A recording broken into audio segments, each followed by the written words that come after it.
Alô, oi pessoal, como vai? Tudo bom? Vamos começar essa live agora, falar um pouco sobre alimentação e dor crônica. Vou esperar um pouquinho para o pessoal se posicionar aí, se organizar e aguardar a nossa convidada especial, a Simone, nutricionista clínica com grande experiência na área de dor, falar um pouquinho pra gente, tá? Vamos só aguardar ela entrar, a Simone, né? Só mandar um oi aqui pra ela.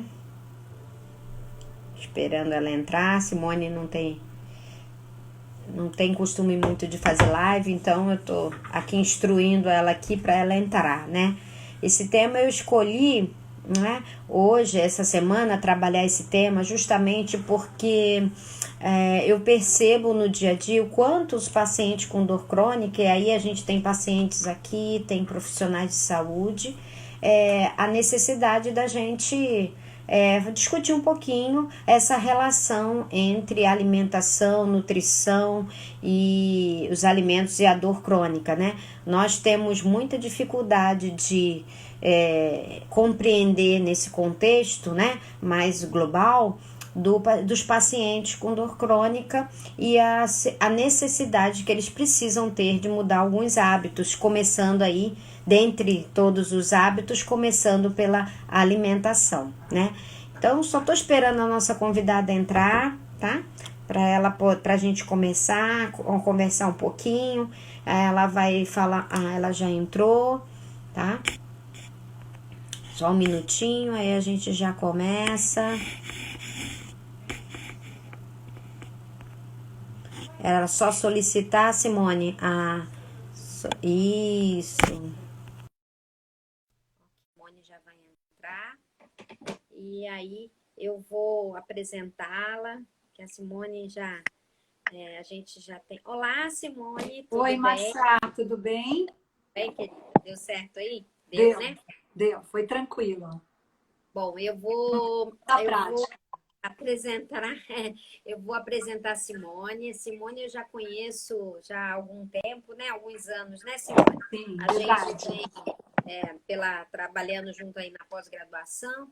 E eu queria que você se apresentasse um pouquinho. Aqui a gente tem algumas pessoas, né? Oi, Felipe. É, não só profissionais, mas também temos alguns pacientes também, né? E eu estava conversando justamente com ele por que eu escolhi, né, de estar trabalhando esse tema agora, porque eu percebo, né, e a Simone vai se apresentar e a gente vai discutir um pouquinho essa relação, né, da nutrição com a dor crônica, né? E que muitas vezes no dia a dia dos profissionais, dos próprios pacientes também, eles não conseguem ter isso muito, essa clareza, né? Então, Simone, eu queria que você cumprimentasse aí o pessoal e se apresentasse um pouquinho, falasse um Vamos pouquinho lá. da sua história com a dor, né? Então tá joia. Bom, boa noite, né? Bem, eu comecei a trabalhar com dor, na verdade, com endometriose, né? Fui apresentada a síndromes dolorosas através da endometriose, que é uma doença que acomete mulheres, né, em idade reprodutiva. E a partir daí é que eu fui estudando e indo para outras síndromes dolorosas, né? Vale dizer que quando a gente pensa em nutrição, em alimentação e dor, a gente está falando realmente de síndromes dolorosas, né? A gente não está falando de dor aguda, caí, me machuquei e pronto. Como é que a alimentação pode auxiliar nesse sentido? Então, é nesse movimento que eu costumo trabalhar, tá bom? Exato. E pela toda a sua prática clínica, né, Simone, de há bastante tempo, né, atendendo pessoas com síndromes, né, dolorosas aí de diversas, né, etiologias, diversas causas, o que eu queria já de antemão, embora eu saiba, mas assim, que eu acho que vale a pena a gente, para introduzir esse tema, é qual é a relação, né? O que realmente você percebe na prática clínica que afeta a nutrição no tratamento, no desfecho do paciente com dor, com as síndromes dolorosas, né? E aí, independente. Qual é essa relação? Até para o profissional ter claro e também os pacientes compreender quando a gente recomenda mudar alguns hábitos, alterar dietas. Então, qual é essa relação efetivamente para ficar claro de maneira assim que a gente compreenda? Então vamos lá. Primeiro, Márcia, eu te parabenizo, porque eu sei que você é uma pessoa que trata realmente a dor, né? Tem essa gestão da dor de uma forma muito multiprofissional, bem interdisciplinar, né? A gente vê pelas suas lives, todas as pessoas que você chama. Vejo também pela própria pós-graduação, né? Onde a gente dá aula. Então, parabéns, tá? Com relação a isso, tá bom? Então, vamos lá. Falando agora de alimentação e dor, né? Bem, diferente de um tratamento médico, né, onde a pessoa ela está sentindo uma dor, ela tem uma fibromialgia, tem uma endometriose, o que quer que seja. E aí, esse médico faz o diagnóstico e ele prescreve um medicamento, e aí dali a 5, 6 dias essa pessoa vai estar melhor, né, digamos assim. A nutrição, a alimentação, ela não tem esse objetivo, né? A alimentação, ela vai trabalhar a pessoa a médio, a longo prazo. É um coadjuvante ao tratamento médico, é uma ferramenta que a pessoa tem, que ela pode utilizar a favor dela, né? Dependendo da forma como ela come, na verdade, ela vai ir contra, né, o próprio organismo, e aí até potencializar determinados quadros de dor, ou ela pode ir a favor do equilíbrio do organismo. Então, é nesse sentido que a alimentação atua, tá? Na verdade, o que a gente faz? Como que a gente pensa o indivíduo quando a gente está falando nessas síndromes dolorosas, né? A gente pensa nele na sua integralidade. Então, a gente não fica olhando aonde é a sua dor, é aqui, aqui, aqui, aqui, em que ponto que é, tá? A gente quer realmente trabalhar de uma outra maneira, né? Na integralidade, desculpa, que apareceu um negocinho. Na integralidade desse indivíduo. Então, a gente olha ele como um quebra-cabeças, os seus vários pedacinhos, né? E como esses pedaços realmente se interligam. E aí, buscando a melhora, né? Por exemplo, quando a gente está com um indivíduo que tem uma síndrome dolorosa, e aí a gente pergunta a respeito de sono, a respeito de intestino, de imunidade, de cabelo e unha. Tudo isso é importante nesse momento, né? Tudo isso a gente tem que ligar para que a gente possa definir, tá, para essa pessoa eu tenho que tratar primeiro isso, depois isso, qual é o andamento que a gente tem que dar, para que lá no final, depois desse caminho trilhado, ele realmente se sinta bem melhor. E a gente realmente verifica isso, tá? A gente observa um ótimo melhora dos quadros de disposição, de sono, de redução de dor, né? Então, quer dizer, dependendo da patologia, na verdade tem isso, né? Depende da patologia, mas a gente realmente observa muitos benefícios. E eu vejo assim, normal, assim, a gente já pensar, ter uma alimentação equilibrada, eu acho que isso é o básico, né? Imagine para quem tem tantos problemas como algumas síndromes dolorosas, isso é inevitável, é indiscutível que é importante. O que às vezes a gente percebe é que assim, nós temos pacientes que têm uma dificuldade de mudar hábitos, né? De alterar os seus hábitos, né? A comida, né? A alimentação, vamos dizer assim, tem um aspecto muito importante, né? Na nossa cultura, né? Né? Nas refeições, compartilhar, envolve muito mais do que simplesmente a nutrição em si, né? Envolve relação, interação, né? Um aspecto psicoemocional forte, né? E social.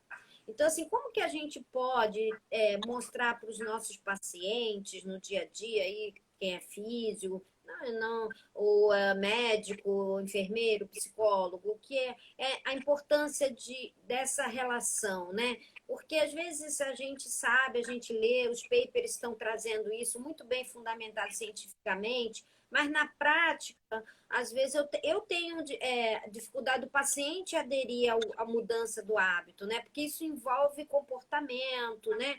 Alterar uma série de outras, na sua, não só sua, mas da toda a sua família, trabalho, envolve muitas coisas, né? Como Márcia, que isso que você você faz falou, isso? olha, isso que você falou é verdade, né? A gente já parte de um ponto, qualquer um de nós tem sempre ajustes a fazer na alimentação, né? Quando a gente conta para alguém como é que a gente come, sempre vai ter alguma coisa que a gente pode melhorar. E uma pessoa que tem uma síndrome dolorosa, quer dizer, ela tem que às vezes trilhar esse caminho de uma pessoa que está saudável, digamos assim, e ainda mais um pouco, né, digamos assim, tá? Então, o que é muito importante entender? Aquilo que a gente até falou no comecinho. Dependendo da maneira como essa pessoa vai comer, se é uma dieta mais anti-inflamatória, com mais antioxidantes, mais voltada realmente à patologia, dependendo da patologia que a pessoa tem, a gente tem mais recomendações, né? Ou determinadas recomendações, ela vai colher realmente benefícios. Ela vai poder ter até uma redução do quadro de dor dela, realmente, tá? Quando a gente fala em obesidade, em dieta anti-inflamatória, em dieta antioxidante, em ômega 3, quer dizer, existem N estratégias para cada patologia, para fibro, para artrite, para artrite reumatoide, para enxaqueca, que a gente pode utilizar diferentes formas de orientar, que vai realmente melhorar o quadro de dor desse paciente. E às vezes não é só a dor, né? É uma série de coisas. Um paciente com fibromialgia que relata para gente, olha, eu tenho muitos problemas de sono, muitos problemas de cansaço. E de repente, ao ouvir esse paciente, você percebe que ele toma, por exemplo, muito café próximo ao horário de dormir, à noite, e ele está contando que ele tem aí uma questão de sono. Independente disso ter a ver ou não com os estudos de fibromialgia, é alguma coisa que a gente tem que pensar, né? Peraí, se a gente mudar esse comportamento, se a gente colocar um outro chá, um chá calmante, será que isso não vai melhorar esse comportamento do sono, né? Essa higiene do sono, na verdade, tá? Então, acho que assim, realmente a gente percebe melhoras de qualidade de vida, né? Na fibra, a gente percebe melhoras em quadros de depressão.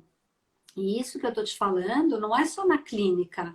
Isso tem estudos já, N estudos mostrando, né? Isso que a gente tá vendo agora na clínica. O que acontece, e é verdade o que você falou, é que as pessoas elas são muito resistentes a essas mudanças. Então, qualquer pessoa resiste muito a uma mudança alimentar. E aí, nesse caso, a gente precisa do comprometimento dela, a gente precisa dessa dedicação. A gente é uma ferramenta para ajudar nessa mudança, né? Mas a própria pessoa, ela tem que querer. E saiba que assim, ela fazendo realmente essas mudanças, ela vai colher frutos disso, Uhum, com tá? certeza, é verdade. É uma tarefa bastante difícil, né? Ô Simone, é assim, teria como você exemplificar para a gente algumas situações como fibromialgia, artrite reumatoide, enxaqueca e é, esse tipo de o quanto o alimento muda o desfecho do paciente em relação lógico, em relação à fadiga, isso a gente sabe, mas em relação aos resultados diretamente relacionados à dor. Tem. Vamos pensar em fibromialgia, que eu acho que é Isso. uma coisa que acomete, né, as É que pessoas. tem muitas pacientes aqui fibromialgicas, então, Exatamente. estou Então, a citando. gente sempre pensa primeiro a gente pensa no indivíduo, naquela sua integralidade, como a gente falou. Tudo. Depois, pensando na própria patologia, ou seja, na fisiopatologia de cada doença. No caso da fibro, a gente tem o sistema nervoso central totalmente envolvido nisso, né? A gente não sabe exatamente qual é a causa, mas isso vai do sistema nervoso central e chega ali em todos aqueles pontos, né, musculares. Então, já pensando em sistema nervoso central, a gente sabe que na fibromialgia a gente tem um excesso de liberação do neurotransmissor do glutamato, que é um neurotransmissor excitatório. E o glutamato ele está especialmente nos alimentos industrializados, nos molhos de soja, nos congelados, em um monte de biscoito. Então, quer dizer, uma das coisas já de início, né? Assim, é claro que é o que eu te falei, a gente vai trilhando aos poucos, mas Claro. só para te dar esses exemplos, é tirar industrializados, ou eliminar, ou reduzir. Eliminar é uma coisa impossível, mas reduzir industrializados, né? Mostrar que é importante que não tenha glutamato monossódico. Porque se a gente está falando que existe uma tempestade, né, glutamatérgica, que a gente chama, a nível cerebral, e que isso pode aumentar, né, potencializar, através dos feixes nervosos, a dor, os pontos de dor, então a gente pode, através da alimentação, ou seja, excluindo, reduzindo, retirando esses alimentos, a gente não vai ter esse glutamato. Porque os estudos mostram, né, que quanto mais glutamato cerebral, maior os sintomas que a gente tem de fibro, tá? Então, realmente dá pra gente tirar isso e comer o quê? Comida de verdade. Comida de verdade. Tirar os congelados, ir para a cozinha, fazer as coisas, né? Então, acho que isso já é um ponto. Outro ponto que eu acho que é importante, se a gente já ir direto para a questão muscular, tá? Já já a gente passa assim por intestino, mas indo para a questão muscular, sabe o que eu observo? Pacientes que melhoram o aporte de proteína, que tinham um consumo muito baixo de proteína, então assim, de leite, de iogurte, de peixe, de frango, de ovos, proteínas vegetais, que a gente inclui as proteínas na quantidade certa que ele tem que consumir, e aí você tem uma melhora não sei se acontece somente um ganho de massa muscular, mas da própria fraqueza muscular. Então, pessoas que não conseguiam, tinham muita dor em fazer uma tarefa doméstica, né? Em passar um pano, em fazer qualquer coisa em casa, de repente elas falam, nossa, agora eu já estou conseguindo arrumar um armário, né? Fazer as tarefas em casa, que antes era impossível. Então, melhorando esse aporte de proteína, a gente, através da físio e outras coisas, a gente já tem esse resultado também. E mais uma coisa que eu acho assim importante, sabe, Márcia? Intestino, né? E fibromialgia, a questão intestinal. Porque a gente tem aí uma série de suplementos hoje que a gente dá aí para os pacientes, né? De nutrientes, mas a gente tem que lembrar que o intestino, ele tem que estar saudável, né? Hoje a gente fala tanto de probióticos, de lactobacilos e tudo isso, e isso realmente é importante. E tem estudos já mostrando isso pra gente.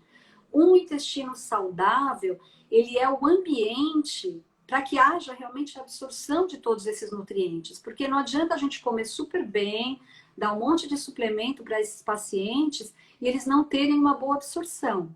Então é importante que a gente tenha essa casinha muito bem arrumada, né? E aí a gente vai ter uma boa absorção de nutrientes e mais do que isso, a gente vai ter ali, né, a produção de serotonina, né, que você sabe o quão importante isso é para pacientes com fibromialgia, né? Serotonina é o hormônio do bem-estar, né? Que vai dar prazer, é aquilo que a gente quer oferecer para esse paciente, né?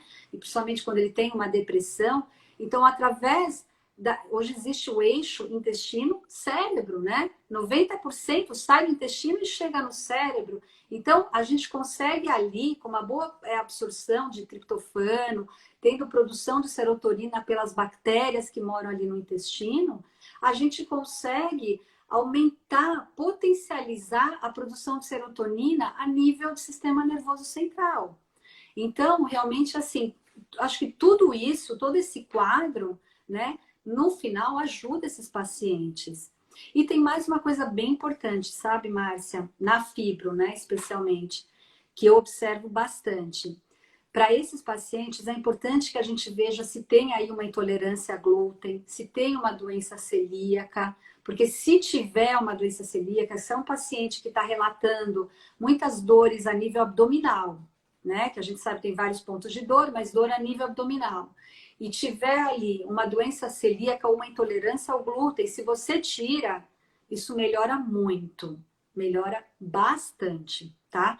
Então, eu acho que é um pouco isso. E também, Márcia, uma coisa que assim, eu tenho visto vários estudos com relação a isso, e eu acho que é verdade, já te explico o porquê, a questão da perda de peso. Então, indivíduos que estão com sobrepeso e obesidade, né? Fala aí.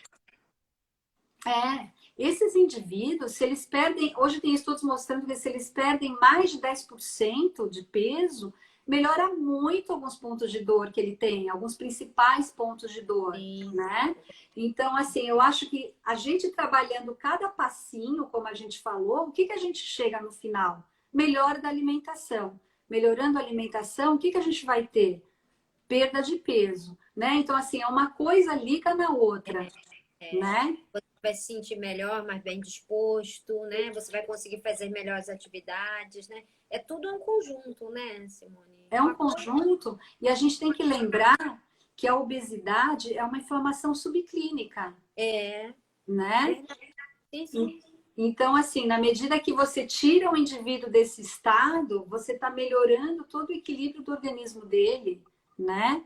Então, assim, eu acho que na fibromialgia, especialmente, a gente consegue resultados muito bons, olhando, né, compartimentando, né, olhando para cada parte desse Exato. indivíduo, a gente consegue bons resultados de melhora de dor, melhora de fadiga, melhora dos quadros de depressão. Isso já pronto, né? Isso já é o que a gente precisa. E sabe que eu tive várias experiências com fibromialgia e você falando isso vai vindo, né, na cabeça dos pacientes, né, quando a gente começa a pensar. E eu vi muito essa questão, o quanto muda completamente quando você faz um ajuste de uma alimentação nos pacientes com enxaqueca. É impressionante como é fantástico o resultado, né, Simone? Sim, enxaqueca tem muito a ver, né, com alimentação. Enxaqueca, cerca de Muito. 30% dos gatilhos de enxaqueca são já alguns alimentos já bem conhecidos, né? Álcool, né, cerveja, vinho, chocolate, queijos É, maturados, para algumas pessoas a temperatura mais gelada. Na verdade, Márcia, os gatilhos, os alimentos que são gatilhos para enxaqueca, eles variam de uma pessoa para outra. Então, o que a gente tem que fazer na enxaqueca, a primeira coisa é um diário alimentar. É muito importante que esse paciente anote como é o dia eu dele, como é trabalho a alimentação. diário, eu gosto muito, com E enxaqueca. funciona, né? E Funciona funciona. super bem. Para fazer ajuste de medicação, para atuar nas crises, na alimentação, no sono e uma série de coisas. É fantástico. O diário. Na alimentação, esse automonitoramento funciona super bem em transtorno alimentar, em emagrecimento, porque a pessoa vai se olhando, né? E ela vai entendendo melhor o que ela está fazendo, o que ela pode melhorar, né? Então, na enxaqueca, esse diário alimentar, quando ela anota ali os episódios que ela teve de crise, ela consegue fazer, né, linkar a determinados alimentos. Ela não precisa tirar tudo, só aquilo que realmente para ela é um gatilho, né? Mas a gente também sabe que tem coisas que podem ser melhoradas na alimentação, sabia? Eu não sei, tem estudos recentes mostrando que dietas com menor teor de gordura são muito positivas na enxaqueca. Então, a gente tem mais ou menos 25 a 30% do que a gente come é gordura. Se a gente consegue chegar a uns 20% de gordura para esses pacientes, a gente pode ter uma melhora da intensidade, da frequência, né? Então, dá para a gente fazer bastante coisa na enxaqueca, né? Na verdade, o paciente pode fazer por si mesmo, na medida que ele encontra esses alimentos que para ele são gatilhos. Ah, e mais uma coisa, sabia? Eu não queria esquecer de te falar sobre isso. Na enxaqueca, Márcia, às vezes isso é incrível. A gente pega pacientes que têm crises de enxaqueca importantes e que fazem jejum intermitente ou que passam uma tarde inteira sem comer nada, né? Então, assim, essa hipoglicemia é um gatilho, né? Na verdade, a pessoa ficar sem comer, esse jejum, ele já é um gatilho para enxaqueca. Mulheres que ficam em dietas restritivas, né? Que ficam só em salada e proteína, que tiram totalmente o carboidrato, pronto, você entrou num estado de hipoglicemia, isso também é um gatilho para você ter ali a sua crise de enxaqueca. Então, acho que assim, vale muito ter uma orientação, procurar um profissional, quer dizer, que tem essa vivência, para você poder ter um olhar sobre a tua alimentação e falar, olha, realmente, né, isso aqui eu tenho que mudar, isso aqui eu tenho que melhorar, porque isso pode ajudar bastante. Porque hoje em dia, com toda a rotina que a gente tem, né? Os fast food, né? Você, pela comodidade, não consigo fazer meu alimento, minha refeição, né? Com calma, né? Preparar meu prato. Então, você come na rua. Então, os maus hábitos, né? Vão se tornando mais frequente diário, né? E quando você pensa em todo esse contexto dessas síndromes dolorosas, como a fibromialgia, endometriose, a enxaqueca, a gente percebe que quando o paciente começa a fazer seu diário, ele começa a perceber e cair a ficha realmente de o quanto ele estava com a sua alimentação inadequada, né? Quanto que isso ele vai percebendo, né? Dia a dia o melhor. Até tem pessoas aqui colocando, olha, eu tirei a gordura e não, melhorou 90% a minha enxaqueca, né? Então, É assim, isso mesmo. são hábitos, né? Que fazem muita diferença, né? E você que eu acho que você tem muita experiência com pacientes fibromialgicas. Estão perguntando aqui para você falar um pouquinho. Você já falou, mas eu acho que a pessoa entrou depois. Mas de uma maneira resumida, que é o que eu acho que a maioria do pessoal tem no seu dia a dia do consultório, né? Quais são os sinais daquela paciente fibromialgia que eu devo encaminhar para uma nutricionista, né? Assim, para olhar bem essa dieta. O que eu preciso estar atento para poder encaminhar essa paciente fibromialgica que eu acompanho a nutricionista? Olha, Márcia, eu não acho que é puxando a sardinha para nutricionista, tá? Mas eu acho que pelo menos uma vez a um profissional nutricionista para ele ter um olhar sobre esse todo, porque às vezes o médico ele não tem esse olhar sobre o todo, Claro. né? Sim. Ele dá o tratamento, ele faz o diagnóstico, tudo dá o tratamento, ele tenta ter esse olhar sobre o todo, mas ele não vai ficar perguntando, se dedicando, porque não é a tarefa dele como é a relação dessa pessoa com a comida, que horas que ela come, o que que ela come, se ela fica em jejum, se ela não fica, que suplementos exatamente ela come, que interações que vai ter isso no comportamento da pessoa. Então, eu acho que assim, uma visita a um nutricionista vai fazer que, mesmo que não tenha esse conhecimento de fibra, de enxaqueca, dessas doenças, endometriose, assim seja, mas já vai tentar te trazer para um espaço, na verdade, para um momento de uma alimentação mais saudável, né? Porque no final, tudo gira em torno disso, de uma alimentação mais saudável. Cada doença com as suas características, mas é isso. A gente viu que na fibromialgia, industrializados, tem que tirar industrializados, né? Ao máximo possível. Você abre hoje qualquer embalagem de congelado, de biscoito, você vê que o glutamato monossódico lá é um realçador de sabor, né? Na medida que você vai para a cozinha e você prepara o teu alimento, você vai ter, pelo contrário, nutrientes que vão te ajudar.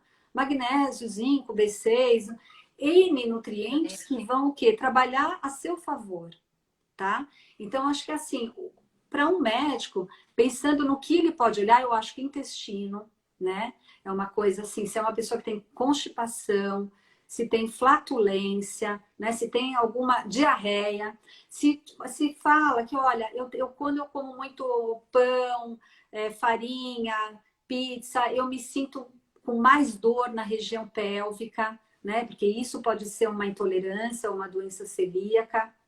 Claro que ele tem que diagnosticar, e aí isso manda para a gente, tá? Os quadros de fadiga para melhora da disposição. Você imagina, quando a gente está falando de melhora de disposição, uma pessoa como essa, né? Ela pode, às vezes, acordar, que está apresentando assim, se sente péssima para ir trabalhar, então pode acordar e tomar um copo de leite e ir embora? Tá, né? Ela precisa ter uma orientação para ela ter energia, né? Às vezes são condutas tão simples, sabe, Márcia? Né? Que isso já chega no ponto, a pessoa já se sente melhor. A pequenos ajustes, né, já faz uma baita diferença, né? Porque as pessoas Exatamente. que estão se alimentando bem, percebo isso. Como a gente pergunta, como é a sua alimentação? Ah, é ótima. Aí eu como de tudo. que Mas é isso, né? Então, o assim, que que é? Só que a gente acaba fazendo o quê? Detalhando o que que é esse tudo, né? Você sabe que tem exato. um estudo que é de pacientes fibromiálgicos que iam iniciar o tratamento e que aí fizeram todo um recordatório, quer dizer, tentaram entender todo o comportamento alimentar deles. E aí se viu ali que eles consumiam 2 porções de fruta, verdura e legume no dia. Quer dizer, nada, né? A Organização Mundial da Saúde fala em 5, né? Então a gente sabe que 5 é o adequado. E ali tinham 2. Tinham dietas que eram muito cheias de carboidrato de alto índice glicêmico, né? Muito açúcar, tudo isso. Então, assim, sempre tem coisas a melhorar. Então, eu acho que é muito importante. Além de, dependendo da doença, por exemplo, eu acho que uma artrite reumatoide, né? Que é alguma coisa que a gente também pode ajudar a manejar, perdendo peso, com uma dieta mais anti-inflamatória, que tem uma característica mais mediterrânea, né? A gente consegue melhorar essa rigidez das articulações. Então, assim, eu acho que cada doença, se a gente percebe que o indivíduo ele tem essa disponibilidade de melhorar a sua alimentação, ele está buscando uma melhora dos hábitos de vida, né? Está propenso a vou fazer exercício, quero mexer na minha alimentação, talvez fazer uma acupuntura. Nossa, manda mesmo, né? Manda para alguém porque isso vai ajudá-lo. Isso é tão importante, né? Porque ontem mesmo eu fiz uma live com um amigo, né, que é médico, e a gente estava falando disso. Quanto que é importante a gente abrir para uma avaliação mais integral do paciente, para você ter esse olhar mais ampliado, né? Não ficar focando só na doença em si, né? E o quanto que às vezes essas parcerias, né, de você encaminhar para um fisioterapeuta, para um nutricionista, para a psicóloga, né? O quanto você oferece oportunidades e possibilidades para o paciente de maneira, né, com qualidade. Então, de novo, a gente hoje está, né, coincidentemente, ontem estávamos falando sobre educação, dor, enfim, outras coisas, mas a gente estava falando justamente disso, como que é importante a gente sair da nossa zona de conforto e estar aberto Há a outras entender um pouco coisas, né? a saber o papel do outro, né? Quando encaminhar, né?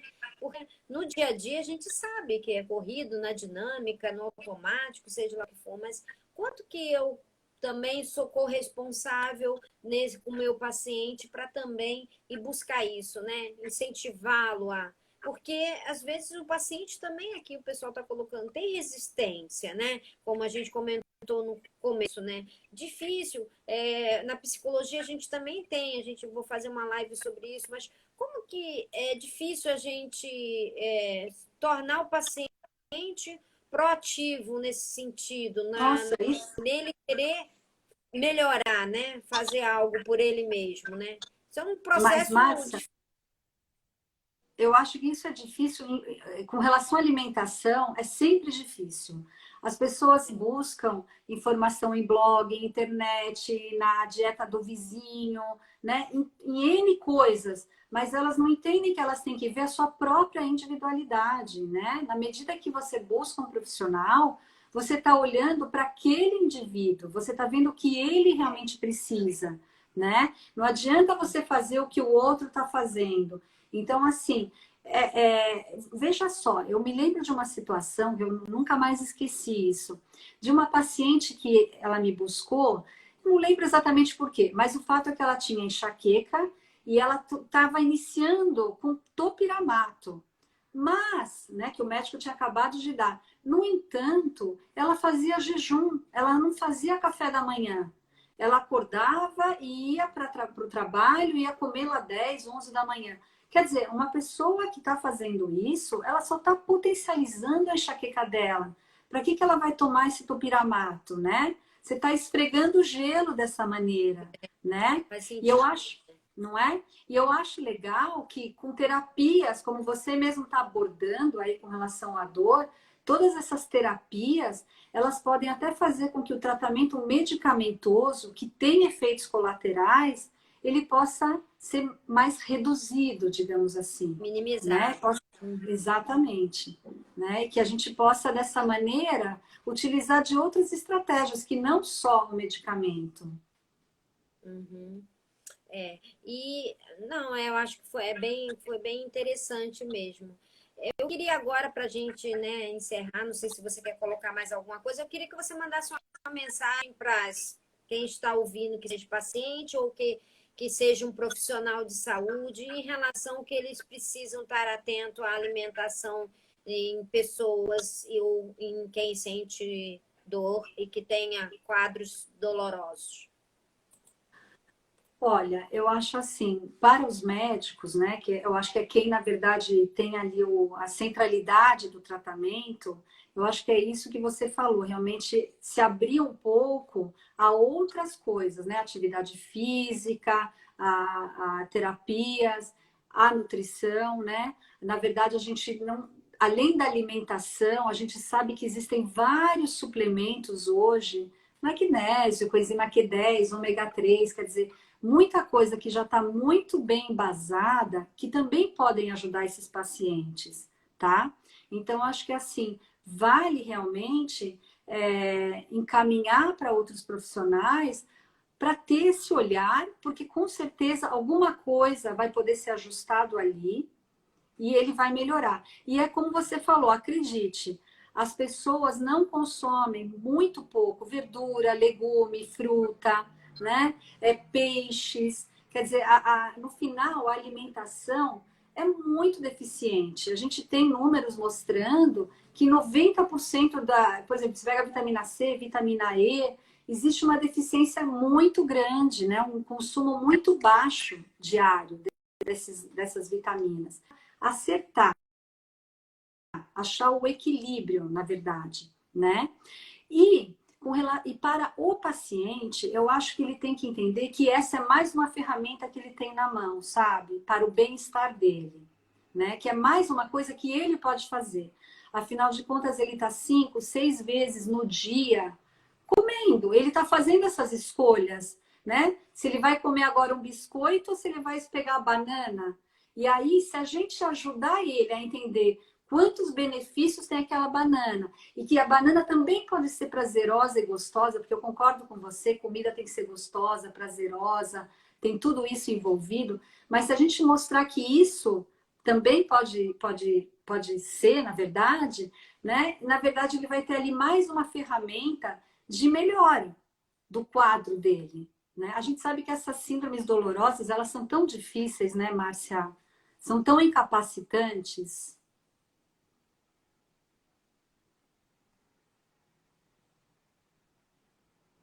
Tá me ouvindo?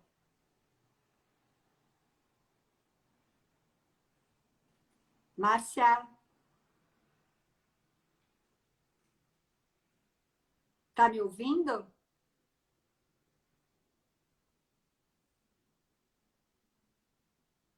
Caiu?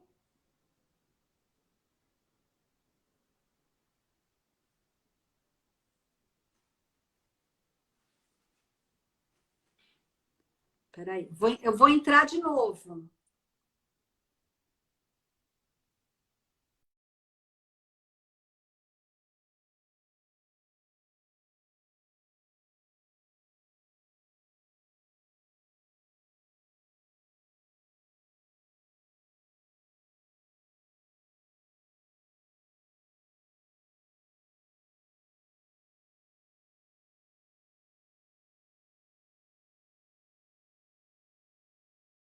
Continua falando, calma mais um pouco. Márcia, eu acho que não dá para ouvir você.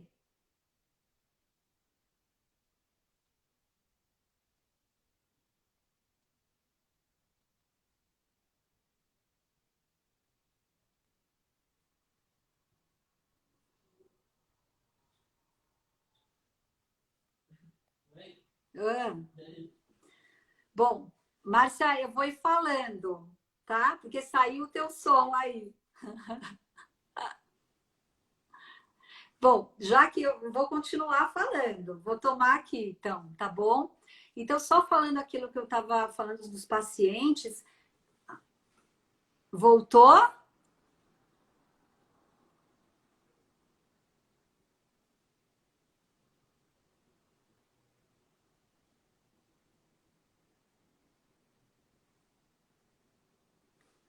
Não tô te ouvindo mais. Sumiu o teu som.